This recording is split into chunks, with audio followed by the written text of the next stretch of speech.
Hey everyone, it's Jana Stafford with Vic Magazine. Today I'm joined by Phyllis Saathoff, who is the Executive Director and CEO with the Port Freeport. Welcome, Phyllis. Thank you for joining us today.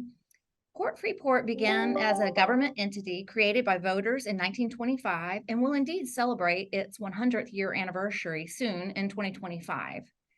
So the global refining petrochemical and LNG markets rely so much on the Port Freeport, and a top priority for industry in the area is to deepen and partially widen the ship channel following the 2018 voter-approved $130 million bond package. It was then met with a $165 million investment from the U.S. Army Corps of Engineers, bringing the total cost received for construction to $295 million. Phyllis, let's get into it. How about it? Okay, well, first, Jana, let me thank you for hosting me today. And I look forward to visiting with you and your listeners and talking about Port Freeport. It's a lot of exciting things are going on. And one of the most exciting to me is what you brought up already, which is our Freeport Harbor Channel Improvement Project. You know, we have been given a channel that people in 1925, the taxpayers and voters in Brazoria County had a big, bold vision that they needed a reliable port of entry that could support the movement of commerce in and out of this region, and created Port Freeport to engage with the U.S. Army Corps of Engineers to divert the Brazos River. That was a big, bold move, and one that has paid many dividends. And we'll talk more about the economic impact in a few moments. But I'm really excited about the fact that we're going to deliver the next generation channel in time to celebrate the 100th year anniversary of Port Freeport being created by the voters of Brazoria County. So we did receive our New Start designation in 2020, February 2020, right at the start of the pandemic.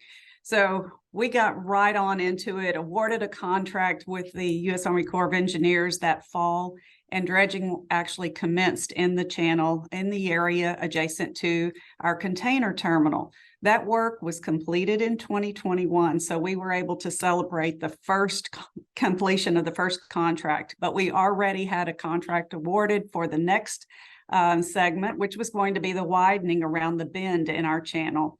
And that was really important because we had some restrictions of vessels navigating that section. So we were really pleased when that work was completed in 2022, and those restrictions were lifted, and improving the safe navigation of vessels around that section of the channel and opening it up for larger, wider, and longer vessels. We also have just this past week completed a third contract under the project, and that was the first phase of an expansion of an area in the channel, making it again safer for the pilots to navigate the longer vessels through the channel. And that work, which was dry excavation work so that we could beneficially reuse some of our material on another site, that work was completed. And so now I guess I'm happy to announce that we're in position to be opening bids April 3rd for what should be the final contract to complete the remaining sections of the Freeport Harbor Channel Improvement Project, which will take our depths down from its current 46-foot depth to depths ranging between 51 and 56 feet of depth. The 56 feet will start at the crude oil import-export terminal and go offshore. And the beauty of our project is we are in such close proximity to deep water. The channel is only being extended an additional 4,000 feet to reach that natural depth. So this, in terms of complexity of projects, is not complex because we didn't have pipelines to relocate. We don't have to dredge a far distance offshore, and we're not impacting any bays or estuaries. So it's a very environmentally good project, and one that will pay many dividends, not only locally, but to the nation as well. That was a great walkthrough of a great timeline for us. Thank you so much for our audience. I appreciate that. I know that Freeport BASF site is one of the largest sites in the world. So what are some of the benefits to them and others such as PSS and FLNG that are in the area? And twofold, how does this ultimately impact the refining and petrochem industry? Well, you're right that we are sitting here among a very robust petrochemical industry and energy sector as well. In addition to BASF and their operations, we also support the likes of Dow Chemical, Vopak. We have Freeport LNG, Phillips 66, CP Chem, and others that rely on this channel to get their products to the global marketplaces or to bring products in for feedstocks. So it is vitally important. And it's the combination of having the deep water and soon to be deeper and that close proximity to the open ocean. It makes us such an efficient operation for them, which of course, it reduces supply chain cost. Pilots can board a vessel and have the ship in berth and ready to operate or discharge or load within less than an hour, which is phenomenal. And because of our proximity, when you do have things, inclement weather, the breaks in inclement weather allow us to be able to move vessels in and take advantage of those opportunities. So there are a lot of advantages that translate into reliability and cost savings for those that operate in the Freeport Harbor. Okay, I guess too, and I should mention that, with our private terminals and our industry partners, they help us to along with the port's public docks, move more than 31 million tons of cargo through Port Freeport. And that movement is supporting a lot of jobs in the area through the refining and petrochemical facilities. And, we're sixth in the nation in the movement of chemicals. The Freeport LNG facility is moving 5% of the world's LNG. And then, of course, Phillips 66 and others are moving liquid petroleum gases and other refined gases. So not only is it important here, but we're helping to support the state's economy, and because of the robust manufacturing environment that we have here. Okay, you just talked a lot about the cargo handling facilities. Is there anything else you wanted to add about the build out of the port's container and cargo handling? Oh, absolutely. That's another exciting addition to Port Freeport. In 2014, we completed the first phase of the container handling facility, an 800-foot berth, more than 26 acres of supporting backlands, and 2 post-Panamax gantry cranes, making us the only other port besides Houston to have a container terminal supported by gantry cranes. We're in the process of expanding our berthing capability. We're adding another 927 feet of berth plus a roll-on, roll-off platform at the end, and that addition, which is an $144 million investment by the port, will be completed in May and put into service in June. And we're in the process of procuring additional cranes. And when we have this facility fully built out, we'll have close to 3,000 linear feet of berth and probably close to 200 acres developed to support it.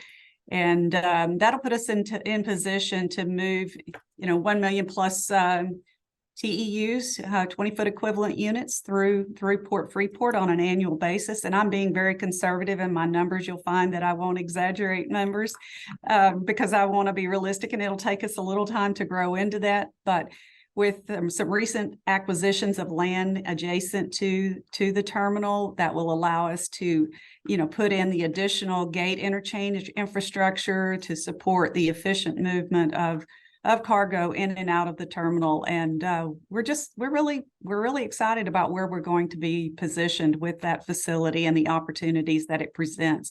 We'll be starting up a new service next week. Think about this in the next week or before the end of the month, and a new container service. So we know that the opportunities are there for us to do more and to continue to support our area industries and to support other, distribution facilities in and around the greater Houston region and beyond.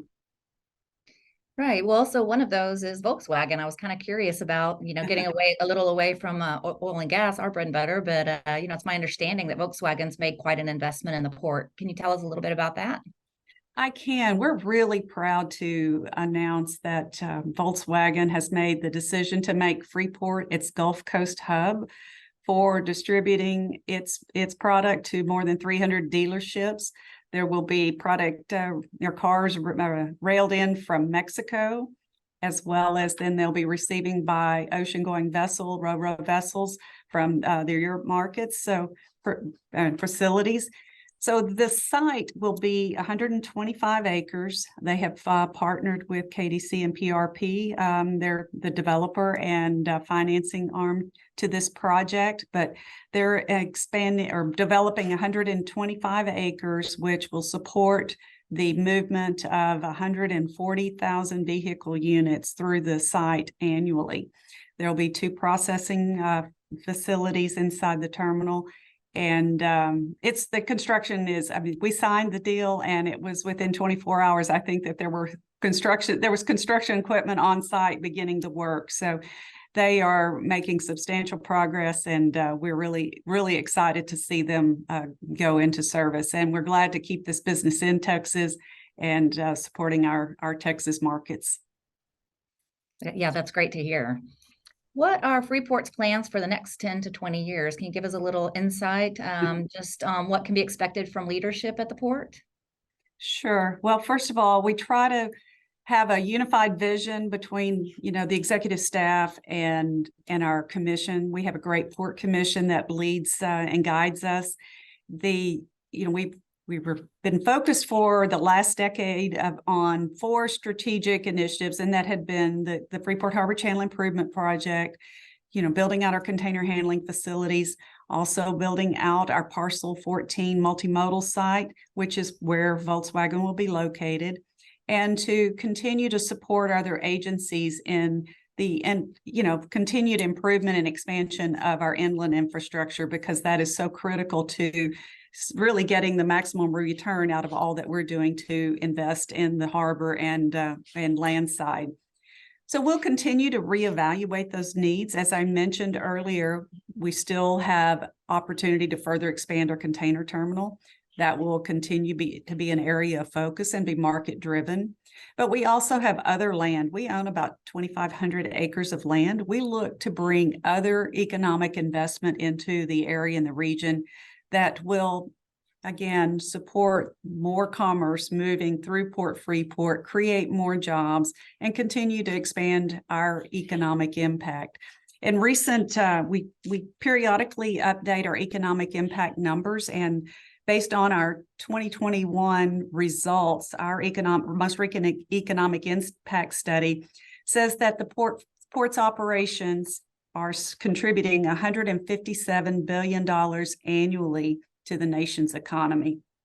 And that's substantial. And so when we go to Washington and talk about what we're doing at Port Freeport, having that kind of information really makes a difference. And why we're able to bring back to this community, back to the state, the dollars that are helping us build the Freeport Harbor Channel. And I just look forward to continuing to do that, continuing to see how we need to modernize and build out our infrastructure to support this state, support this community, and our nation overall.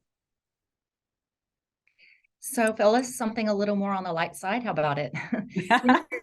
When you're not running Port Freeport, what are you doing with your free time?